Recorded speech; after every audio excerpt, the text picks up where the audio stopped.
가장 가까운 거주 가능한 행성은 어디일까요? 지구상의 많은 사람들이 이 질문을 하고 있습니다. 지구에서 가장 가까운 거주 가능한 행성인 화성에서 생명체를 찾기 위한 탐사는 19세기에 시작되어 오늘날에도 현장 탐사 임무를 통해 계속되고 있습니다. 탐사선은 화성의 과거 또는 현재 생명체에 대한 단서를 제공할 수 있는 화성 토양 샘플을 수집하기 위해 정기적으로 화성에 보내집니다. 하지만 아직 화성에서 외계 생명체는 발견되지 않았습니다. 화성은 태양의 거주 가능 영역에 속하지만 극한에 있기 때문에 평균 기온이 영하 63도로 지구의 15도에 비해 매우 춥습니다. 1995년 10월 6일 최초의 외계 행성인 51페가시 B가 발견되면서 모든 것이 바뀌었습니다. 외계 행성은 태양이 아닌 다른 별의 궤도를 도는 행성을 말합니다. 외계 행성 백과사전에 따르면 현재까지 5,300개 이상의 외계 행성이 발견되었습니다. 하지만 모든 외계 행성이 생명체가 살 수 있는 것은 아니며 일부는 항성과 매우 가까운 궤도를 도는 반면 천왕성이나 해왕성 같은 얼음 행성도 있습니다. 그리고 발견된 외계 행성 중 200개 미만이 지구와 같은 암석 행성이고 나머지는 목성처럼 기체 행성입니다. 생명체 흔적, 즉 생체 신호를 찾기 위해 강력한 망원경을 사용하여 발견된 각 외계 행성의 특성을 연구하는 천문학자들의 목표 중 하나는 거주 가능한 외계 행성을 찾는 것입니다.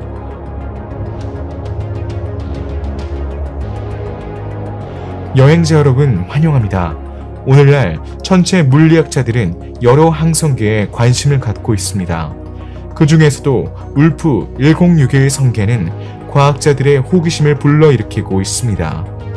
지구에서 13.8광년 떨어져 있어 우주 규모에서 비교적 가까운 거리에 있는 이 성단에는 외계 행성인 울프 1061C가 있으며 이는 잠재적으로 거주할 수 있는 가장 가까운 외계 행성 중 하나로 여겨지고 있습니다. 울프 1061C는 어떻게 생겼나요? 지구와 닮았나요? 울프 1061C에 생명체가 존재할 수 있을까요? 그렇다면 어떤 모습일까요? 천문학자들도 이 모든 질문에 대한 답을 알고 싶어 합니다. 이제 오랫동안 과학자들의 호기심을 자극해온 지구와 가까운 이 항성계를 좀 더 자세히 살펴볼 때입니다. 새로운 모험을 시작하기 전에 영상에 좋아요를 누르고 채널을 구독하여 하나도 놓치지 마세요. 감사합니다. 그리고 안전벨트를 매고 울프 1061을 타고 곧바로 이륙하세요.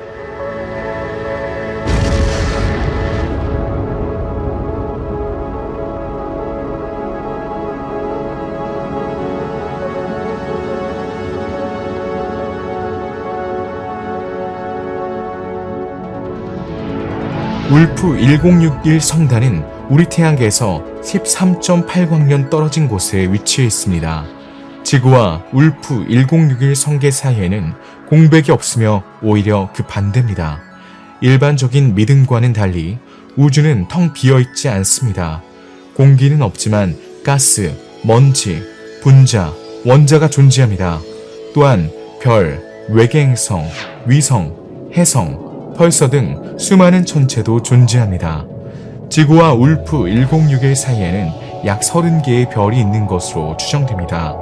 가는 길에 수많은 별을 만나게 될 것이며 그중 일부는 행성계의 중심이 될 것입니다. 울프 1061C는 지구에서 가장 가까운 외계 행성은 아니지만 생명체가 존재할 가능성이 가장 높은 몇 안 되는 행성 중 하나입니다. 우리는 외계 생명체의 흔적을 찾기 위해 천문학자들이 이미 연구한 여러 외계 행성을 관측하기 위해 울프 1061 성계로 향하는 여정을 활용할 것입니다. 가는 길에 생명체가 존재하는 지구에서 가장 가까운 외계 행성 후보에 오른 여러 외계 행성을 만나게 될 것입니다. 첫 번째 행성은 프록시마 켄타우리 행성계입니다. 4.2광년 떨어진 켄타우리 별자리에 위치한 프록시마 켄타우리는 공식적으로 태양에서 가장 가까운 별입니다. 프록시마 센타우리, 알파 센타우리 C라고도 불리는 프록시마 센타우리는 알파 센타우리 A, B 항성 쌍과 함께 알파 센타우리 시스템을 형성합니다. 프록시마 켄타우리는 지구에 근접해 있지만 우리 하늘에서 가장 밝은 별은 아닙니다. 그 타이틀은 지구에서 8.6광년 떨어진 시리우스 자리에 있으며 태양에서 5번째로 가까운 별자리에 불과합니다. 프록시마 켄타우리가 그렇게 밝지 않은 이유는 적색 외성이기 때문입니다. 적색 외성은 태양보다 광도가 1000배나 낮을 수 있습니다. 게다가 질량이 태양의 8분의 1에 불과하기 때문에 프록시마 켄타우리가 왜 그렇게 어두운지 설명할 수 있습니다.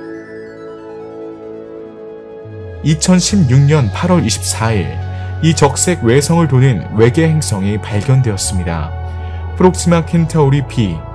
이는 지금까지 발견된 외계 행성 중 가장 가까운 외계 행성입니다. 프록시마 켄타우리 B는 지구와 같은 암석 행성입니다. 이 외계 행성은 별의 거주 가능 영역에 있지만 수성이 태양에 있는 것보다 프록시마 켄타우리에 7.7배 더 가깝습니다. 프록시마 켄타우리는 적색 외성이기 때문에 태양과 같은 황색 외성이나 시리우스와 같은 백색 외성보다 에너지와 열을 덜 방출하기 때문입니다. 따라서 너무 춥지도 덥지도 않은 온도 덕분에 물이 액체 형태로 존재할 수 있는 거주 가능 영역이 지구와 화성에 있는 태양의 거주 가능 영역보다 더 가깝습니다. 그러나 프록시마 켄타우리 B의 생명체가 존재할 수 있는지 여부를 확인하기 위해 수행된 연구는 원하는 결론에 도달하지 못했습니다. 천문학자들은 프록시마 켄타우리 B가 지구보다 엑스레이에 250배 더 많이 노출되기 때문에 우리가 알고 있는 생명체가 존재할 수 없다고 지적합니다. 그리고 행성에 대기가 있더라도 적색 외성 프록시마 켄타우리의 잦은 분출이 반복되는 공격을 견딜 수 없을 것입니다. 그러나 그러한 행성에서 생명체가 생존할 가능성이 낮더라도 일부 천문학자들은 여전히 낙관적입니다. 적색 외성 궤도를 도는 외계 행성이 너무 많기 때문에 우리가 존재하지도 않은 생명체가 존재할 가능성이 높습니다. 일부 생명체의 적응력에 놀라게 될지도 모릅니다.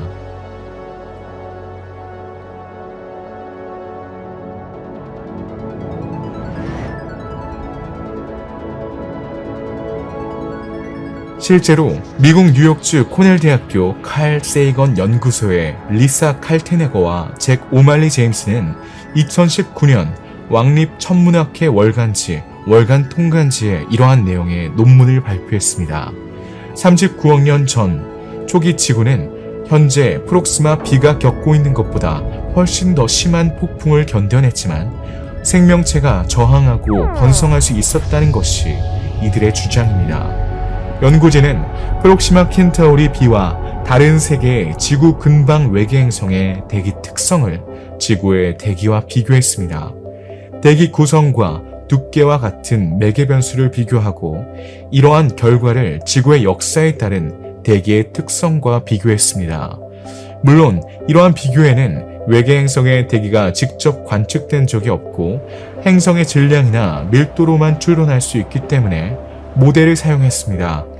이 연구 결과에 따르면 프록시마 켄타우리 B의 대기가 침식되어 산소가 없더라도 표면의 자외선은 적색 외성 프록시마 켄타우리가 폭발하는 동안에도 원시 지구가 경험한 수준 이하로 유지되는 것으로 나타났습니다.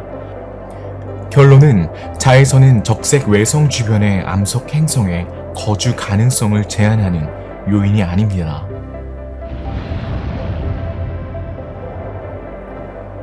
프록시마 켄타우리 B가 발견된 지 약 3년 반이 지난 2019년 1월, 프록시마 켄타우리 항성 궤도를 도는 두 번째 행성이 발견되었습니다. 이 행성의 이름은 프록시마 켄타우리 C. 이 외계 행성의 존재는 아직 확인되지 않았지만 슈퍼지구, 즉 지구와 거대 행성 사이의 질량을 가진 외계 행성으로 추정되고 있습니다. 질량은 지구의 5.8배 이상이고 공전 주기는 1928일, 즉 지구의 5년을 조금 넘을 것으로 추정됩니다. 프록시마 켄타우리스는 미니 해왕성, 즉 암석 핵과 두꺼운 대기를 가진 가스 외소 행성일 수도 있습니다. 질량이 크고 항성과의 거리가 멀기 때문에 프록시마 C는 아마도 거주할 수 없을 것입니다. 평형 온도는 영하 234도로 추정됩니다. 최근에는 2022년 2월 칠레에 있는 유럽 남방 천문대 ESO의 초대형 망원경 VLT를 사용하는 천문학자 팀이 프록시마 켄타우리 주변에 세 번째 외계 행성이 존재한다는 사실을 발견했습니다. 이 행성은 프록시마 켄타우리 D로 명명되었으며 지금까지 별 주변에서 발견된 외계 행성 중 가장 가벼운 것으로 알려져 있습니다. 프록시마 켄타우리 항성계는 계속해서 우리를 놀라게 하고 기록을 경신하고 있습니다. 많은 천문학자 팀이 우리 행성과 가까운 이 항성계에 주목하는 것은 당연한 일입니다. 방사형 속도 기법을 통해 매우 가벼운 외계 행성인 프록시마 켄타우리 D를 발견할 수 있었습니다. 행성이 항성 주위를 공전하면 행성이 움직이게 됩니다. 이 움직임은 지구에 있는 우리 관측기가 별에서 포착하는 빛의 스펙트럼을 수정합니다. 우리에게 다가오는 물체는 적색 편광을 띠고 우리에게 멀어지는 물체는 청색 편광을 띠게 됩니다. 이 변화는 별이 움직이고 있고 물체가 그 주위를 공전하고 있다는 증거입니다. 프록시마 켄타우리 D는 지구의 4분의 1에 해당하는 질량을 가지고 있으며 약 5일 만에 별 주위를 공전할 것입니다. 수성에서 태양까지의 거리의 10분의 1도 안 되는 거리로 항성과 매우 가까운 곳에 위치합니다. 초기 추정치에 따르면 거주할 수 없는 행성이라고 합니다. 그러나 온실 효과를 일으킬 수 있는 대기의 존재 여부에 대한 정보가 없는 상황에서 이 진술은 신중하게 다뤄져야 합니다. 프록시마 켄타우리 별 주변에서 발견된 3개의 외계 행성 중 가장 먼저 발견된 프록시마 B는 생명체가 거주할 가능성이 가장 높습니다. 하지만 현재의 추진 수단으로는 물리적으로 그곳까지 갈 수 없습니다. 예를 들어 뉴 호라이즌 탐사선이 시속 17km의 속도로 이동한다고 가정해 보겠습니다. 이 속도라면 프록시마 B에 도달하는데 78,000년이 걸립니다. 하지만 지구에서 가장 가까운 외계 행성입니다. 천문학자들은 직접 눈으로 볼 수 없다면 이 행성의 생명체가 어떤 모습일지 상상만 할 수 있을 뿐입니다. 적색 외성 주위를 도는 대부분의 행성처럼 이 행성은 항성 주위를 동기적으로 공전하여 매번 같은 얼굴을 하고 있을 것입니다. 따라서 한쪽은 매우 추운 기온으로 어둠 속으로 빠져들고 다른 한쪽은 매우 높은 기온에 지속적으로 노출될 것이라고 상상할 수 있습니다. 반면에 액체 상태의 물과 생명체는 이 두 영역의 경계에서 발전할 수 있습니다. 남은 여정에서 조석 효과로 인해 적색 외성 궤도를 도는 대부분의 외계 행성이 이러한 구성에 있다는 것을 알게 될 것입니다.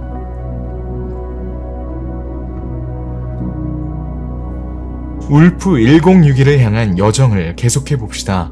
더 나아가기 전에 지구에서 8.3광년 떨어진 곳에서 프록시마 켄타우리 시스템에 있는 3개의 외계 행성에 이어 지금까지 발견된 태양계와 네 번째로 가까운 외계 행성을 발견했습니다. 이 외계 행성의 이름은 GL411b이며 2019년 오트 프로방스 천문대의 국제천문학자 연구팀이 천문대의 1.93 망원경에 설치된 소피 분광기를 발견했습니다. 오트 프로방스 천문대는 1995년 최초의 외계 행성인 오일 페가스 B를 발견한 곳이기도 하죠. 참고로 오일 페가스 B는 황색 외성보다는 밝지만 황색 거성보다는 작은 별의 일종인 황색 외성 궤도를 돌고 있습니다. 지구에서 51광년 떨어진 곳에 위치해 있는데 당시에는 지구에 더 가까운 외계 행성이 발견되지 않았습니다. 오일 페가스 B가 깬 기록은 이것뿐만이 아니었습니다. 천문학자들은 이 행성의 특성을 파악하기 위해 새로운 유형의 행성을 만들어야 했는데 그 당시까지 별에 이렇게 가까운 가스 거성은 발견되지 않았기 때문입니다. 오일 페가스 B는 우리가 뜨거운 목성이라고 부르는 행성입니다. 태양계에서 네 번째로 가까운 외계 행성인 GL411b로 돌아가 봅시다. 2019년 발견 당시 GL411b는 지구에서 세 번째로 가까운 외계 행성으로 알려져 있습니다. 하지만 이후 2022년에 발견된 프록시마 켄타우리 D에 의해 그 자리를 빼앗겼습니다. GL411b는 지구의 3배에 달하는 질량을 가지고 있습니다. 북두칠성 자리에 있는 별 GL411의 궤도를 13일 주기로 돌고 있으며 암석으로 이루어져 있을 가능성이 높습니다. 별과 불과 0.08 천문 단위로 매우 가까워서 수성이 태양에 있는 것보다 약 5배 더 가깝습니다. 외계 행성 GL411b를 발견하기 위해 천문학자들은 적색 외성의 관측에 눈을 돌렸습니다. 적색 외성 주변에서 외계 행성을 찾는 것이 더 쉽습니다. 첫째, 이 별들은 우리 은하에서 별의 80%를 차지하기 때문입니다. 둘째, 질량이 태양보다 훨씬 작기 때문에 주위를 도는 행성의 중력 영향에 더 민감하여 더 쉽게 발견할 수 있습니다. 소피 분광기가 외계 행성 GL411b를 발견한 방법도 바로 이 방식입니다. 행성이 적색 외성을 공전할 때 별의 질량으로 인해 발생하는 움직임을 감지하는 것입니다. GL411b에서 수집된 관측 자료는 외계 행성 표면에 생명체가 존재할 가능성을 가리키지 않습니다. 이 행성은 항성과 매우 가깝고 적색 외성은 황색 외성보다 더 차갑지만 GL411의 거주 가능 영역에 있기에는 여전히 너무 가깝습니다. 이 암석 행성은 지구보다 금성과 더 비슷할 수 있습니다. 이미 200개에 가까운 행성을 발견한 오트 프로방스 천문대에게 GL411b는 새로운 것은 아닙니다. 하지만 태양계와 매우 가깝기 때문에 매우 흥미롭습니다. 앞으로 몇 년 동안 이 행성, 특히 대기를 관측하는 것은 천문학자들에게 매우 중요한 일이 될 것이며 천문학자들은 관측 결과를 태양계 행성들의 특성과 비교할 수 있었을 것입니다. 지구와 가까워서 프록시마 켄타우리계의 다른 행성들과 마찬가지로 GL411b는 직접 관측하기에 이상적입니다. 지구에서 가장 가까운 외계 행성을 발견하기 위해 우주로 여행을 계속해봅시다. GL411b에서 멀지 않은 곳에서 지구에서 11광년 떨어진 곳에 위치한 외계 행성 로스 128b가 있습니다. 2017년에 발견된 외계 행성 로스 128b는 적색 외성인 로스 128의 궤도를 돌고 있으며 칠레 라신나 천문대의 하프스 분광기로 발견되었습니다. 로스 168은 조용한 적색 외성이기 때문에 지구에서 가장 가까운 외계 행성으로 생명체가 살 수 있는 가능성이 높습니다. 다른 적색 외성보다 분출이 덜 빈번하고 덜 격렬하기 때문에 로스 128b가 대기에 있다면 대기를 보존할 가능성이 높아집니다. 만약 로스 128b가 액체 상태의 물을 포함하고 있다면 유해한 X선과 자외선이 끊임없이 쏟아지는 프록시마 켄타우리 B보다 생명체 발달에 훨씬 더 도움이 될 것입니다. 로스 128b의 정확한 질량과 반지름은 알려지지 않았지만 천문학자들은 질량이 낮기 때문에 지구처럼 단단한 표면을 가진 암석일 것으로 추정하고 있습니다. 이러한 가정을 뒷받침하기 위해 이 외계 행성에 대한 가상의 정보를 제공할 수 있는 모델이 있습니다. 이 모델에 따르면 로스 128b는 아마도 지구보다 질량이 35% 더 크고 반지름이 10% 더 클 것입니다. 지구보다 38% 더 많은 빛을 받으며 평형 온도는 영하 60도에서 영상 20도 사이에서 상당히 안정적일 것입니다. 자전 주기는 지구 9.9일 정도이며 자전은 동기식으로 이뤄집니다. 지구가 태양을 공전하는 것보다 20배 더 가까운 궤도를 돌며 항성으로부터 약 740만 킬로미터 떨어진 곳에서 공전할 것입니다. 항성의 특성, 특히 대기의 구성과 두께에 따라 모든 것이 달라지기 때문에 항성의 거주 가능 영역에 있는지 여부는 아직 알 수 없습니다. 거주 가능 영역의 가장자리에 위치할 가능성이 매우 높지만 아직 확인되지 않았습니다. 계산에 따르면 로스 128b의 지구 유사지수는 0.86으로 유사지수가 가장 높은 세 번째 외계 행성입니다.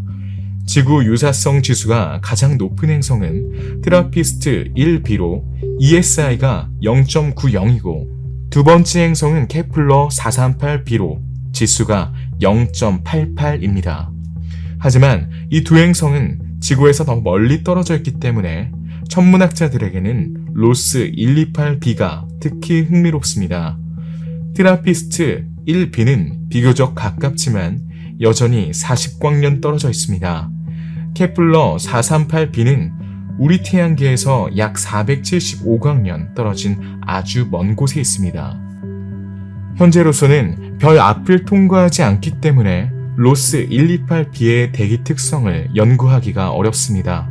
우리와 비교적 가까운 이 외계 생명체 후보에 대해 더 자세히 알아보려면 ESO가 제작하고 칠레 아타카마 사막에 건설 중인 초대형 망원경인 ELT와 같은 대형 망원경이 발사될 때까지 기다려야 합니다. ELT뿐만 아니라 제임스 웹도 통과 방법을 사용하지 않고도 대기의 구성을 분석할 수 있게 될 것입니다. 한편 등골을 오싹하게 만드는 한 가지 정보가 있습니다. 로스 128b에 선진 외계 문명이 거주했다면 태양 앞을 통과하는 지구를 관찰했을 수도 있다는 것입니다. 로스 128b의 잠재적 외계인은 우리가 이곳에 있다는 것을 알고 있으며 지구와 대기의 특성을 파악할 시간도 가졌을 것입니다. 등골이 오싹해지기에 충분합니다. 지구에서 가장 가까운 거주 가능한 행성을 찾아 우주의 중심부로 여행을 계속해 봅시다. YG 세티는 지구에서 12광년 떨어진 곳에 위치한 다행성계로 지구에서 볼 때 로스 128b 바로 옆에 있습니다. 이 성계의 특별한 점은 과학자들이 지구와 비슷한 외계 행성 3개를 발견했다는 것입니다. 프록시마 켄타우리에 이어 두 번째로 가까운 다중행성계입니다. YG 세티는 고래자리의 적색 외성으로 상대적으로 가깝지만 지구에서는 육안으로 볼 수 없습니다. 질량은 태양의 13%, 반지름은 우리 별의 17%에 불과합니다. 고래자리는 폭발성 또는 가변성으로 밝기의 변동을 겪습니다. 즉, 별이 자전하면서 움직이는 플레어나 항성 반동으로 인해 밝기가 짧고 갑자기 증가할 수 있습니다. 2017년 8월 10일 YG 세티는 항성 주변에서 지구와 비슷한 외계 행성 3개가 발견되었다는 소식이 발표되었습니다. 네 번째 행성이 있을 가능성도 있는데 이 경우 지금까지 발견된 행성 중 가장 작은 행성 중 하나가 될 것입니다. 세 행성 모두 별에 너무 가까워서 거주 가능 영역에 속하지 않지만 크기는 모두 지구와 비슷합니다. 천문학자들의 추정에 따르면 이 행성들은 지구의 1.5배를 넘지 않는다고 합니다. YG 세티 B는 별에 가장 가까운 행성으로 2일 이내에 별을 돌고 있습니다. 이 행성은 별에서 불과 0.016 천문 단위로 YG 세티와 매우 가깝습니다. 참고로 1 천문 단위는 지구와 태양 사이의 거리입니다. 또한 이 다중행성계의 세 외계 행성 중 질량이 지구의 0.75배로 가장 작습니다. YG 세티 C는 항성에서 0.01 천문 단위로 떨어져 있으며 3.061 주기로 궤도를 돌고 있습니다. 질량은 지구의 98%입니다. 마지막으로 세 외계 행성 중 항성에서 가장 멀리 떨어진 행성은 YG 세티 D로 항성에서 0.028 천문 단위로 떨어져 있으며 4.661 주기로 궤도를 돌고 있습니다. 질량은 지구의 1.14배로 추정됩니다. 로스 128b와 같은 YG 세티계의 새 외계 행성은 칠레 라실라 천문대의 하프스 분광기를 통해 방사 속으로 검출되었습니다. 지구에서 통과 방법을 사용하여 관측할 수 있는지 여부는 아직 알려지지 않았습니다. 천문학자들은 행성 형성을 계속 이해하기 위해 이 행성의 관측에 관심을 갖고 있지만 안타깝게도 항성과 매우 가까운 이 외계 행성에 생명체가 존재할 가능성은 거의 없습니다.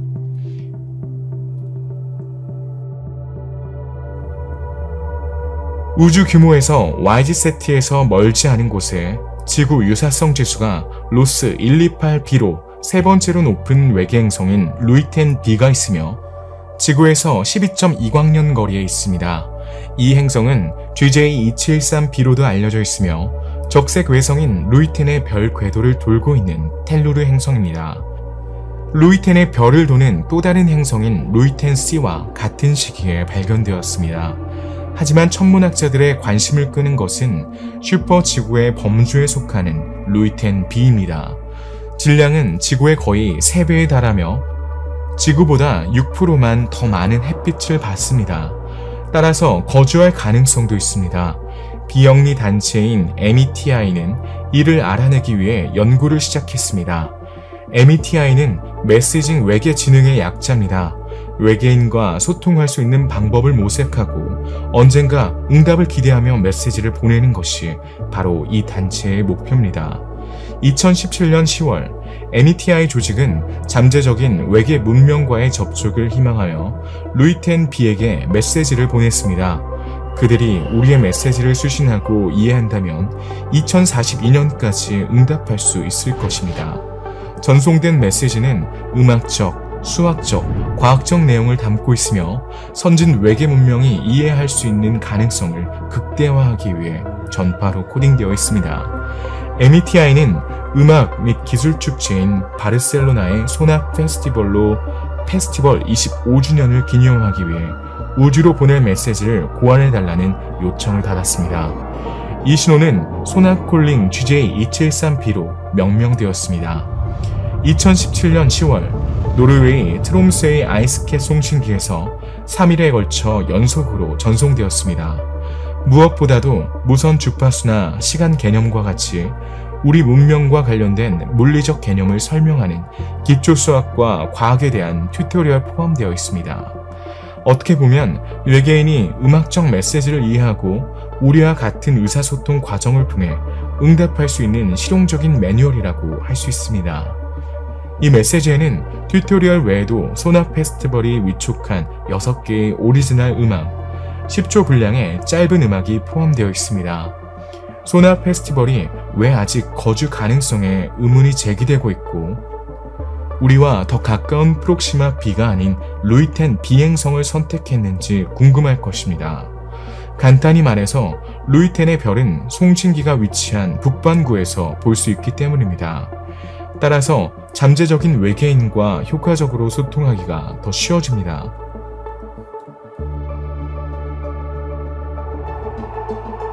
이제 지구에서 약 14광년 떨어진 목적지에 도착했습니다. 여러분은 지금 울프 1061 성단을 보고 있습니다.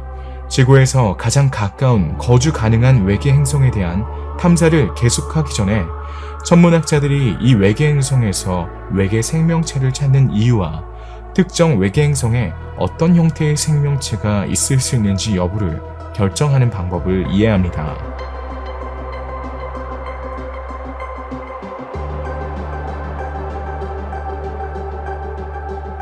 이미 발견된 생명체와 소통할 수 없을 가능성이 매우 높은데 외계 행성에서 생명체를 찾는 이유는 무엇일까요? 이 질문은 스스로에게 던질 수도 있지만 좋은 질문입니다.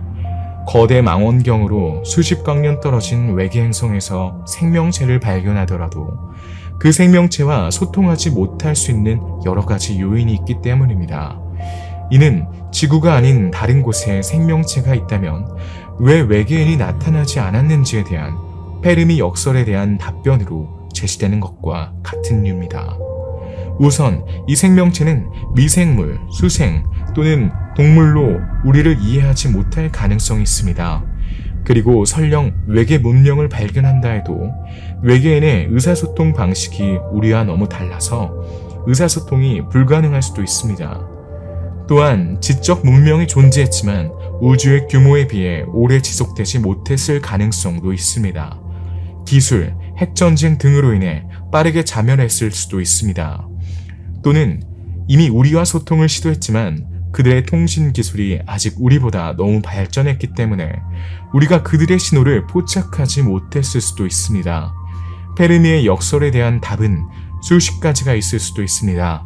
하지만 우리가 아는 것은 우주의 다른 곳에 외계 생명체가 존재하는지 아직 확실하지 않으며 지구도 예외일 수 있다는 사실뿐입니다.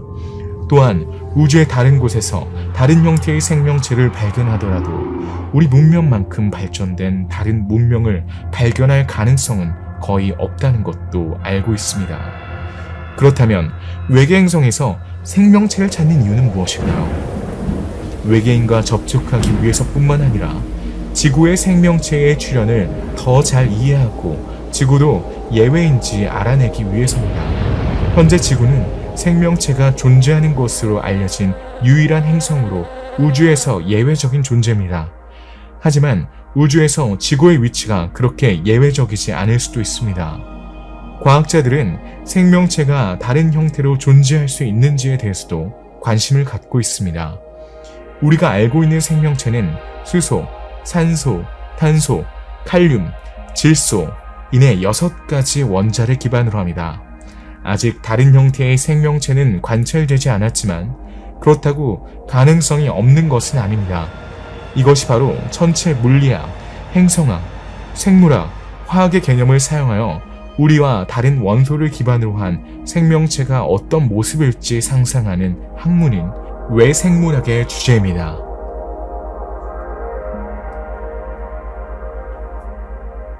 외계 행성에서 생명체를 찾기 위해 천체 물리학자들은 단계별로 작업을 진행합니다. 먼저 통과 또는 방사상 속도 방법을 사용하여 외계 행성을 탐지하는 것입니다. 통과 방법은 외계 행성을 탐지하는 데 가장 널리 사용되는 방법이지만 여러 가지 한계가 있습니다. 159광년 떨어진 HD 209458b는 이 방법으로 발견된 최초의 외계 행성입니다. 행성이 항성 앞을 지나갈 때, 즉 통과라고 알려진 과정에서는 항성의 광도가 감소하는 것이 관찰됩니다. 이 몇 %의 밝기 감소는 광도계로 측정할 수 있습니다. 천체 통과 방법은 외계 행성의 공전 주기, 반지름, 심지어 제임스 웹과 같은 정밀한 도구를 사용하여 대기 중에 존재하는 특정 원소 등 외계 행성의 특정 특성을 추론하는 데 사용할 수 있습니다. 하지만 이 방법에는 한계가 있습니다. 행성이 항성 앞을 지나가야만 발견할 수 있는데 이는 우주의 규모에서 매우 드문 일입니다. 예를 들어 금성이 태양 앞을 지나가는 것을 보려면 1세기를 기다려야 합니다. 천문학자들은 어떤 방법을 사용하든 외계 행성을 발견하면 그 행성의 특성을 추론하여 그 행성이 해당 별의 거주 가능 영역 내에 있는지 여부를 확인합니다. 이를 골디락스라고 합니다. 목표는 행성이 우리가 알고 있는 생명체의 발달에 필수적인 액체 상태의 물을 포함할 수 있는지 알아내는 것입니다. 항성에 너무 가까운 행성은 너무 뜨거워서 물이 증발할 것이고 반대로 항성에서 너무 먼 행성은 너무 추워서 물이 얼어붙을 것입니다. 지금까지 5,000개가 넘는 외계 행성이 발견되었음에도 불구하고 과학자들이 지구가 아닌 다른 곳에 다른 형태의 생명체가 존재하는지는 아직 확신하지 못한 이유를 이제 이해하셨을 겁니다. 하지만 행성이 그 별의 거주 가능 영역에 있다고 해서 반드시 거주할 수 있는 건 아닙니다. 우리 태양계에서 이에 대한 좋은 예는 지구의 쌍둥이 자매라고 불리는 금성입니다. 천문학자들은 7억 1,500만 년 전까지 금성은 원시 지구만큼이나 큰 바다가 있어 완벽하게 거주할 수 있었다고 주장합니다. 사실 금성은 지구와 질량과 크기가 매우 비슷하기 때문에 존재 초기에 서로 닮았을 것이라는 것은 당연한 일입니다. 하지만 오늘날 금성은 평균 표면 온도가 약 450도에 달하고 황산비가 내리는 등 사람이 살 수 없는 환경입니다. 약 7억 1,500만 년 전 금성의 대기에 이산화탄소가 대량으로 주입되면서 통제되지 않은 온실 효과가 발생했고 그 결과 오늘날 금성의 지옥 같은 환경이 만들어졌습니다. 따라서 거주 가능한 행성의 모습은 궁극적으로 지구와 매우 유사할 것입니다. 너무 작지도 너무 크지도 않은 대기를 가진 암석 행성입니다. 이러한 특성은 별의 종류와 별과 행성 사이의 거리에 따라 달라집니다. 따라서 천체 물리학자들은 행성의 거주 가능 여부를 확인하기 위해 별과의 거리나 표면 온도에만 의존하지 않습니다. 그들은 오늘날 가장 큰 망원경으로 감지할 수 있는 생물학적 신호, 특히 광합성 생물학적 신호를 찾습니다.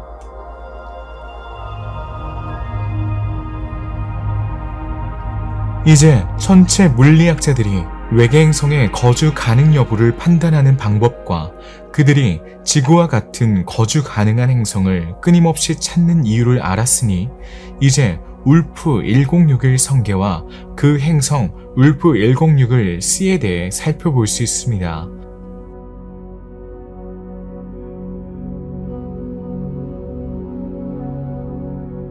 울프 1061 성계는 황도자리 뱀자리에서 약 14광년 떨어진 곳에 위치한 적색외성 울프 1061을 중심으로 구성되어 있습니다. 이 별은 HIP 80824 그리고 V2306 OPU7로도 알려져 있습니다. 참고로 적색 외성은 우리 태양보다 40에서 50배나 긴 최대 4천억에서 5천억 년 동안 연소할 수 있습니다. 이 적색 외성 주변에는 적어도 3개의 텔루르 행성이 궤도를 돌고 있습니다. 울프 1061C는 슈퍼지구로 분류되며 울프 1061 별의 거주 가능 영역에 위치하기 때문에 오늘 우리가 관심을 갖는 행성입니다.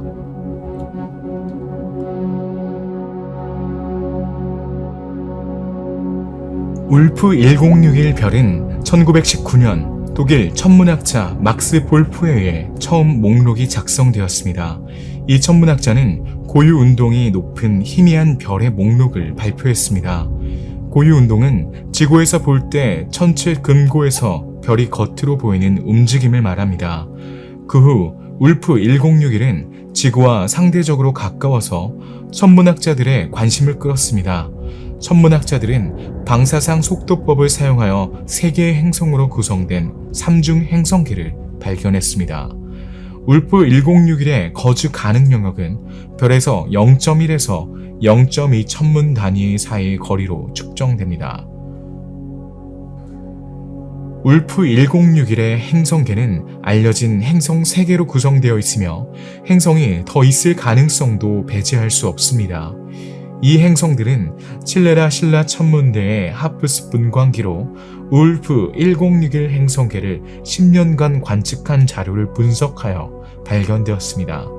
이 발견을 이끈 천문학자 팀은 별의 스펙트럼에서 방사형 속도 측정을 사용하여 이 세 외계 행성과 그 궤도 주기를 강조했습니다. 울프 1061b는 별을 도는데 단 5일이 걸리는 반면 울프 1061c는 17.9일이 걸리며 더 멀리 떨어진 울프 1061d는 217일 동안 별을 돌고 있습니다. 울프 1061c의 질량은 지구의 최소 4.3배로 추정되어 슈퍼지구로 불립니다. 울프 1061b의 질량은 지구에 가까워 지구의 최소 1.4배로 추정되며 가장 바깥쪽 행성은 지구 질량의 5.2배로 추정됩니다. 울프 1061계 외계 행성 3개는 암석 행성일 정도로 질량이 낮지만 크기나 밀도가 알려지지 않았기 때문에 아직은 가정일 뿐입니다. 만약 암석 행성이라면 표면이 단단할 것입니다. 이러한 특성을 파악하고 울프 1061의 행성에 대해 더 자세히 알기 위해서는 통과 방법을 사용할 수 있어야 합니다. 아직 지구에서 통과하는 행성은 관측되지 않았지만 세 외계 행성 모두 공전 주기가 짧기 때문에 천문학자들은 통과 행성을 볼 수 있다는 희망을 포기하지 않고 있습니다. 호주 뉴사우스 웨일스 대학교의 천문학자 연구팀에 따르면 외계 행성 통과를 목격할 확률은 행성 B의 경우 14%, 행성 C의 경우 6%, 행성 D의 경우 3%입니다.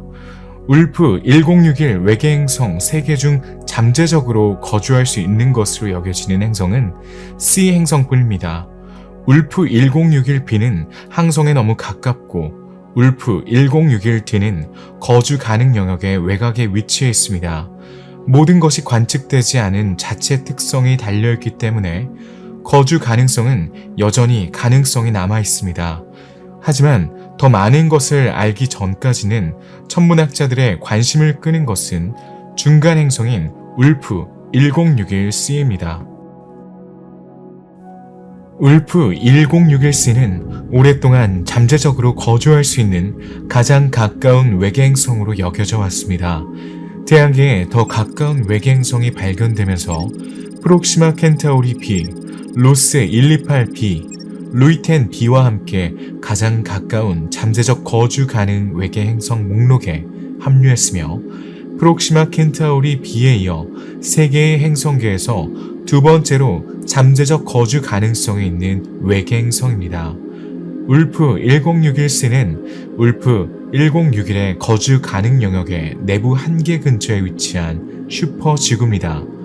적색 외성의 거주 가능 영역은 천문학자들에 의해 0.11에서 0.21 천문 단위 또는 최대 0.09에서 0.23 천문 단위로 추정되었습니다.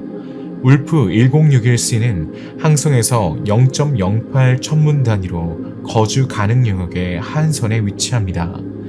이 천체의 반지름이 지구의 1.5배 이상으로 추정되어 슈퍼지구라고 불립니다. 질량은 지구의 4.3배, 표면 중력은 지구의 약 1.6배로 추정됩니다. 이러한 모든 추정치를 바탕으로 천문학자들은 울프 1061D의 밀도가 지구와 비슷하거나 그 이상일 것으로 추정하고 있습니다. 울프 1061c의 다른 특징으로는 공전 주기가 지구 17.9일, 평형 온도가 약 영하 50도로 화성의 평형 온도보다 약간 높다는 점 등이 천문학자들에 의해 추정되었습니다. 울프 1061c는 태양 광도의 1% 미만을 받습니다. 이 모든 특성은 현재로서는 반경 방향속도법을 사용하여 관측되었기 때문에 가정일 뿐입니다. 더 많은 것을 알아내고 천체 물리학자들의 추정을 확인하려면 행성 통과를 관측할 수 있어야 합니다. 행성 통과 방법을 사용하면 행성의 반경과 밀도를 더 정확하게 추정할 수 있습니다. 이렇게 하면 울프 1061c가 해양 행성인지 아닌지 알 수 있습니다. 항성과 매우 가깝기 때문에 울프 1061c는 확실히 동기자전 중입니다. 이 여정이 시작해서 외계 행성 프록시마 켄타우리 B를 살펴보았듯이 별을 중심으로 공전할 때마다 행성을 축으로 회전하는 조석 효과가 존재할 가능성이 매우 높습니다. 이 조석 효과는 행성이 항성인 울프 1061에 근접해 있기 때문에 설명됩니다.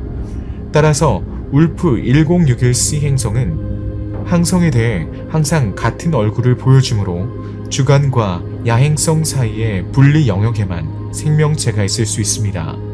빛이 비추는 영역과 영원히 어둠 속으로 빠져드는 영역 사이에 이 가상의 선을 터미네이터라고 부릅니다. 울프 1061c의 대기가 낮반구에서 반반구로 열을 전달할 수 있을 만큼 충분히 두껍지 않다면 말입니다. 울프 1061c가 우리 태양계에 있다면 항성과 너무 가까워 생명체가 살기에는 너무 뜨거울 것입니다. 하지만 적색 외성인 울프 1061은 우리 태양보다 훨씬 더 차갑습니다. 비교하자면 울프 1061의 표면 온도는 약 3030도인 반면 우리 태양의 표면 온도는 약 5530도입니다. 따라서 울프 1061c는 태양계의 거주 가능 영역에 속합니다. 하지만 울프 1061c의 생명체가 있는지 확인하려면 대기를 연구할 수 있어야 합니다. 거주 가능 영역에 있다는 것만으로는 행성에서 생명체가 발달하기에 충분하지 않습니다. 앞서 살펴본 것처럼 금성이에는 행성이 지구처럼 바위가 많고 별의 거주 가능 영역에 위치할 수 있지만 생명체가 살 수 없는 특성을 가지고 있다는 것을 이해하기에 충분합니다. 천문학자들은 금성의 기후가 지구와 같이 20도에서 50도로 안정적이고 온화했기 때문에 약 30억 년 동안 금성에서 생명체가 발달했을 것으로 추정하고 있습니다. 하지만 약 7억에서 7억 5천만 년 전 대격변으로 인해 금성의 암석에 갇혀있던 이산화탄소가 금성의 대기로 대량 방출되었습니다. 일부 연구자들은 이 사건이 금성의 격렬한 화산 활동의 결과라고 생각합니다. 그 결과 금성 표면의 80%를 재구성한 강렬한 온실 효과와 기온 상승이 발생했습니다. 한때 지구의 쌍둥이 행성으로 여겨졌던 금성은 오늘날 평균 표면 온도가 약 450도에 달하며 태양계에서 가장 뜨거운 행성으로 여겨지고 있습니다. 금성은 열이 대기에 갇혀 어떤 형태의 생명체도 살기에는 너무 뜨거워지는 온실 효과의 희생양이 되었습니다. 연구자들은 금성이 거주 가능했던 30억 년 동안 금성의 지형은 호수와 바다가 있는 원시 지구의 모습과 매우 흡사했다고 추정합니다. 이 바다는 결국 열로 인해 증발했고 수증기가 실제 열 덧치기 때문에 금성의 표면 온도만 상승했습니다. 이러한 악순환이 오늘날 우리가 흔히 철의 행성이라고 부르는 지구를 형성한 것입니다. 금성과 마찬가지로 울프 1061c의 대기가 온실가스가 풍부하다면 지구와 같은 특성을 가진 암석이고 별의 거주 가능 영역에 있더라도 거주하기에는 너무 뜨거울 수 있습니다.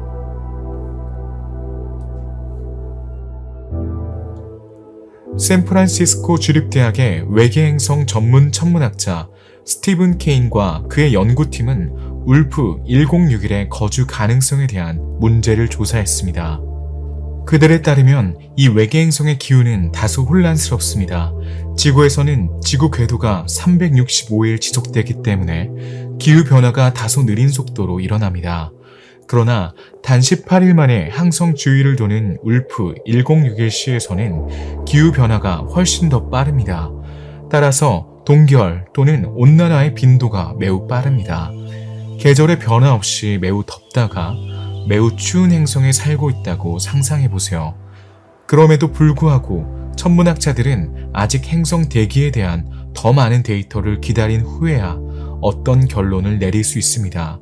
아주 짧은 기간의 서리가 지구를 식히기에 충분할 수 있지만 이러한 가설을 확인하려면 추가 관측이 필요합니다.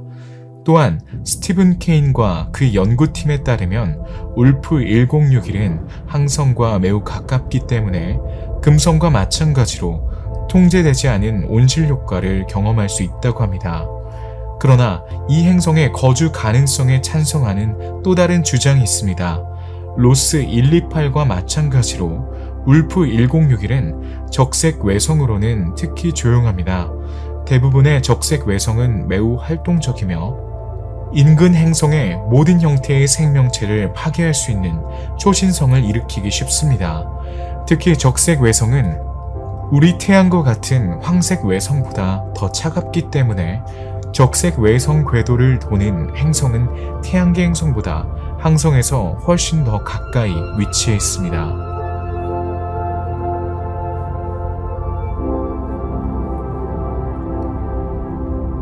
과학자들은 아직 울프 1061c에 생명체가 있는지 확신하지 못합니다. 지구와 비교적 가까운 이 외계행성이 천국인지 지옥인지 아니면 그 중간인지 확실하게 말하기에는 정보가 너무 부족합니다. 울프 1061c가 잠재적으로 생명체가 살 수 있는 행성이라면 태양계에서 14광년 떨어진 이 외계행성에는 어떤 생명체가 존재할까요?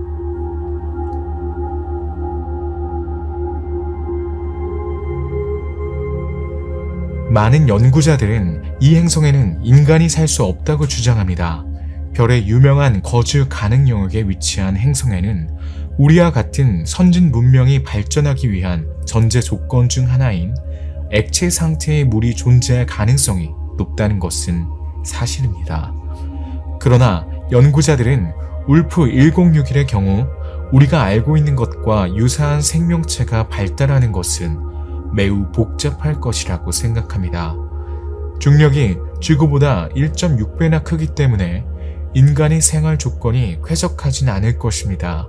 게다가 동기 자전으로 인해 행성의 한쪽은 온도가 매우 낮은 어둠 속에 영원히 빠져들고 다른 한쪽은 밤이 전혀 없고 기온이 매우 높습니다. 인간은 중간지대인 터미네이터에서 생존할 수 있을지 모르지만 그곳에서 편안하게 살진 못할 것입니다. 그리고 이러한 조건에서 우리와 유사한 종, 즉 진화와 지상 환경에 대한 적응의 결실이 생겨났을 가능성은 거의 없습니다. 하지만 그렇다고 해서 다른 종류의 동물이나 식물이 출현했을 가능성도 배제할 수는 없습니다. 적색 외성 궤도를 도는 행성의 생명체 조건에 대한 질문도 제기됩니다. 동기 자전과 두 개의 반대쪽 반구만이 울프 1061 행성에서 인간과 같은 종의 발달을 가로막는 유일한 장애물은 아닙니다. 적색 외성 옆에서 사는 것은 소풍이 아닙니다. 이 별은 인간의 생명과 모든 형태의 생명체의 위험한 자외선과 X선을 방출하는 빈번한 폭발로 유명합니다.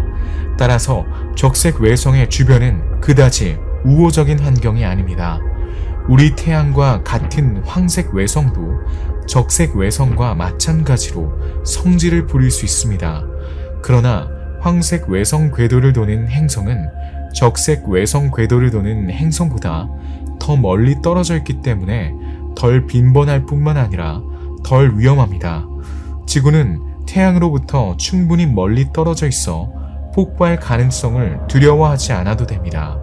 그리고 지구는 자기장과 대기의 보호를 받고 있습니다. 적색 외성 주위를 도는 행성은 너무 가까워서 대기가 있더라도 항성 폭발의 맹공격에 의해 결국 찢어질 수 있습니다. 과학자들은 누적 효과가 있다고 믿습니다. 즉, 폭발의 폭력성에 관계없이 폭발이 많을수록 대기가 더 많이 찢어진다는 것입니다. 따라서 최근 연구에 따르면 적색 외성 폭발은 수년 동안 생각했던 것만큼 활기차지 않다는 사실이 밝혀졌습니다. 연구자들은 적색 외성 폭발의 폭력성을 과대평가했을 수 있습니다. 하지만 누적 효과가 존재한다면 위험한 것은 폭발의 폭력성이 아니라 폭발의 빈도입니다. 그러나 모든 천문학자들이 적색 외성의 궤도에서 생명체가 발생할 가능성에 대해 비관적인 것은 아닙니다. 적색 외성은 우리 은하계 별의 4분의 3을 차지하며 우리는 이미 암석으로 둘러싸인 지구와 같은 행성으로 둘러싸인 적색 외성을 많이 발견했습니다. 생명체가 출현할 수 있는 수많은 가능성이 있는 이 모든 행성들 중에서 단 한 가지 형태의 생명체도 발달하지 않았다면 정말 이상한 일이겠죠. 대기의 특성, 두께, 액체 수분 함량, 자기권과 전리층과 항성 바람의 상호작용 등 적색 외성의 가까운 행성의 거주 가능성에 영향을 미칠 수 있는 다른 요인들이 있습니다. 올바른 요인이 존재한다면 적색 외성을 중심으로 구성된 행성계의 외계 행성은 다른 조건을 견딜 수 있는 인간 이외의 생명체가 거주할 수 있습니다. 울프 1061c의 경우 울프 1061은 상대적으로 낮은 전력과 드물게 분출하는 다소 조용한 적색 외성으로 남아있기 때문에 유망합니다. 울프 1061 행성에 생명체가 존재한다고 가정해봅시다. 생활 조건은 지구와 매우 다를 것입니다. 지역에 따라 낮만 있거나 밤만 있는 세상을 상상해보세요.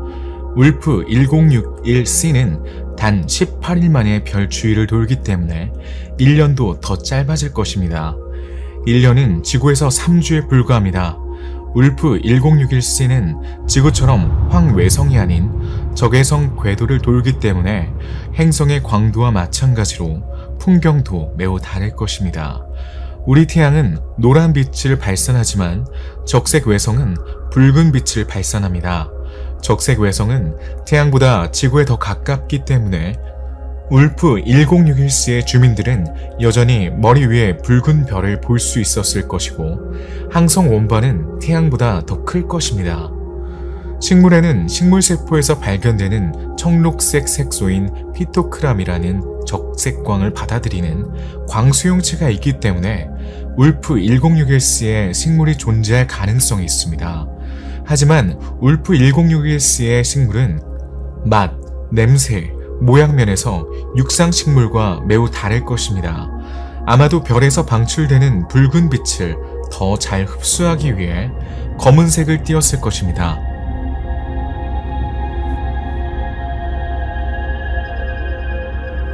지구 한가운데에 있는 작은 땅덩어리에서 생명체가 번성한다는 것은 상상하기도 어려울 수 있습니다. 우리가 알고 있는 것과는 거리가 멀기 때문에 당연한 일이죠. 하지만 좋은 소식은 울프 1061c의 생명체가 존재한다면, 대기의 특성이 적절하다면 터미네이터에 갇혀 있을 필요가 없다는 것입니다. 오랫동안 천문학자들은 동기 자전 형성의 생명체는 터미네이터 영역에서만 가능하다고 믿었습니다.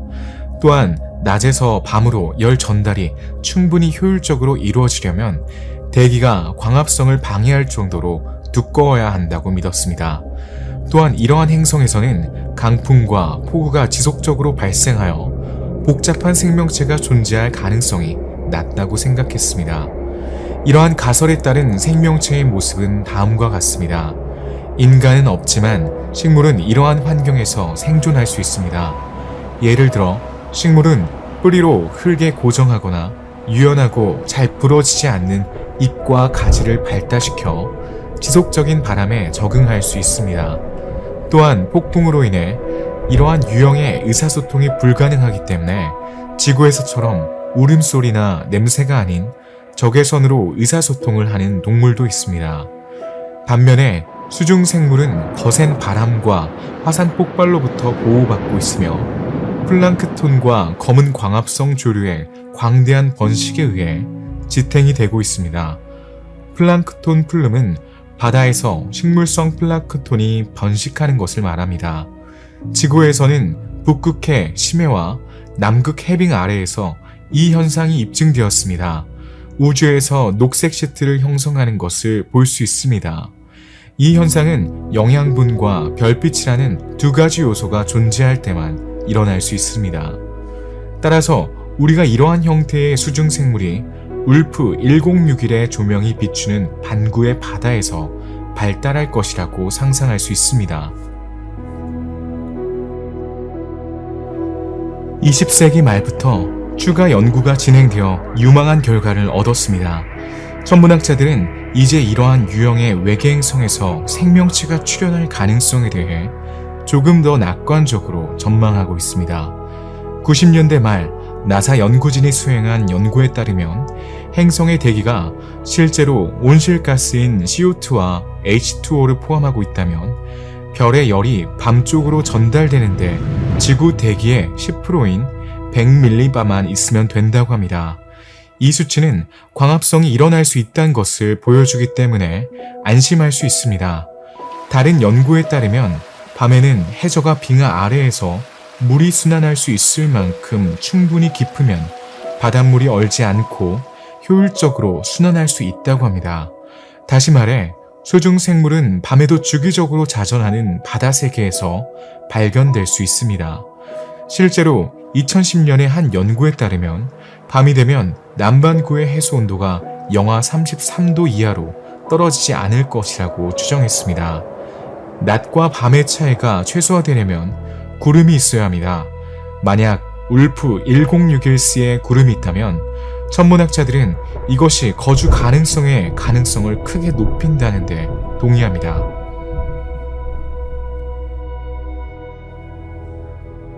울프 1061c는 해양 행성일 수 있습니다. 이런 행성이 어떻게 생겼는지 상상하기도 어려울 수 있습니다. 과학자들은 이 행성을 표면 전체가 바다나 물로 덮인 행성이라고 설명합니다. 이 바다의 깊이는 수십 킬로미터에 달할 수 있습니다. 하지만 이러한 유형의 행성은 아직 가설에 불과합니다. 현재로서는 이 가설을 확인하거나 반박할 수 있는 실제 증거가 없는 상태에서 울프 1061c가 완전히 물로 덮여 있을 것이라는 가설만 추측할 수 있습니다. 울프 1061c가 해양 행성이라면 고압, 고온의 바다로 덮여 있을 것입니다. 현재까지 천문학자들은 이러한 환경이 생물학적 화학에 도움이 될지 여부를 알지 못합니다. 그러나 우리가 아는 것은 울프 1061년에 바다가 생명체를 품고 있다면 이는 분명 육지의 바다에서 발견되는 수중 생명체와 다를 것이라는 그런 점입니다. 우린 바다가 경이로운 일을 할 수 있다는 것을 알고 있습니다.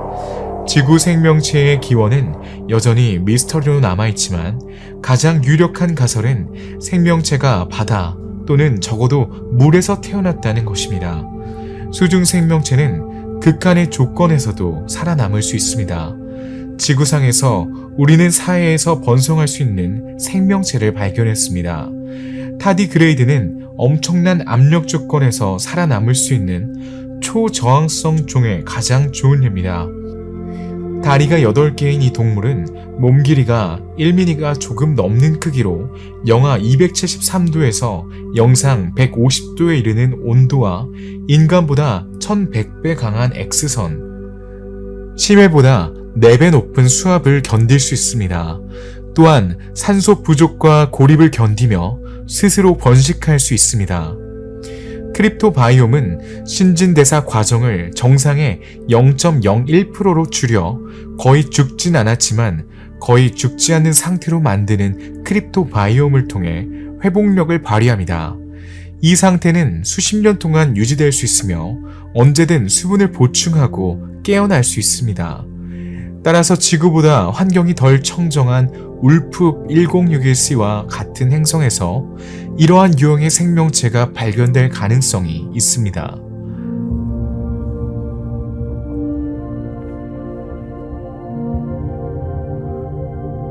우리 은하에는 암석 행성이 많지만 그중 일부는 수십 또는 수백 광년 떨어져 있습니다. 울프 1061c는 지구와 매우 가깝기 때문에 가장 유망한 행성 중 하나입니다. 이 유망한 외계 행성에 대한 보다 정확한 초상화를 확립하기 위한 다음 단계는 그 행성의 통과를 관측하는 것입니다. 이 통과 방법은 이 행성을 더 잘 이해하고 생명체가 존재할 수 있는지 여부를 판단하는 데 중요한 정보를 제공할 것입니다. 울프 1061c가 항성 앞을 지나가면 울프 1061이 어두워집니다. 그러면 과학자들은 이 밝기 차이를 분석하여 대기의 구성을 추론할 수 있습니다. 외계 행성의 궤도 주기가 길수록 통과가 드물기 때문에 통과 방법을 적용하기가 더 어렵습니다. 울프 1061c의 경우 공전 주기가 짧아 통과가 상당히 빠르게 관측될 것으로 예상됩니다. 또한 외계 행성을 발견하기 위해 통과법을 적용할 경우 행성이 관측된 별의 궤도를 돌고 있다고 결론을 내리기 위해서는 여러 번의 통과를 관측해야 합니다.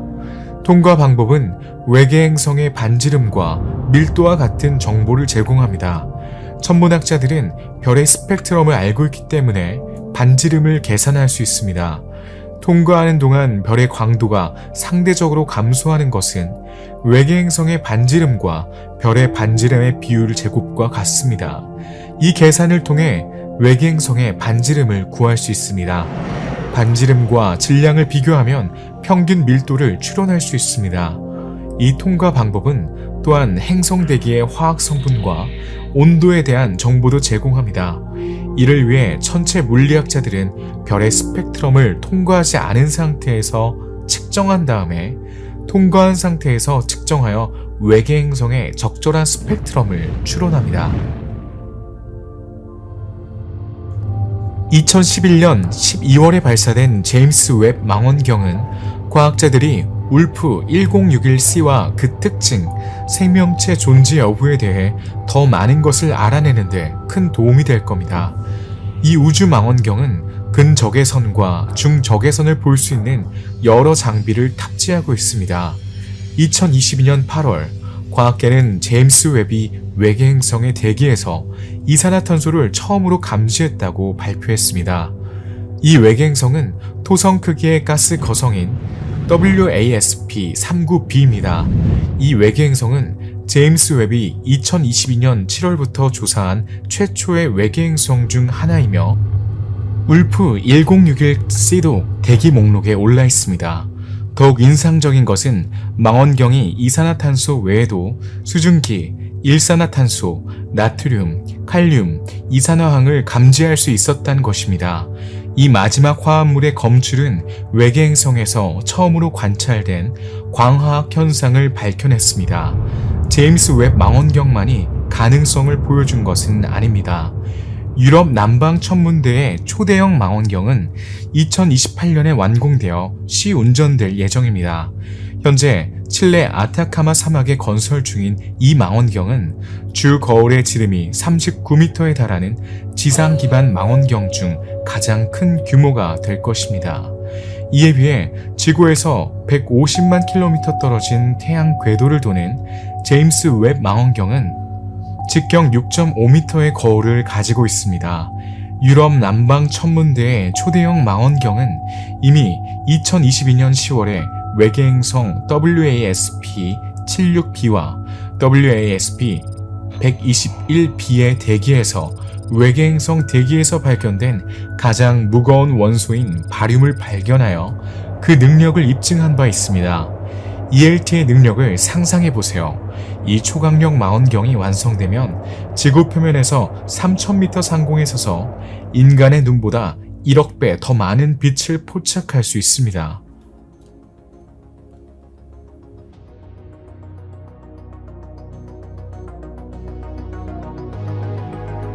울프 1061 행성계 여행의 마지막에 이르렀습니다.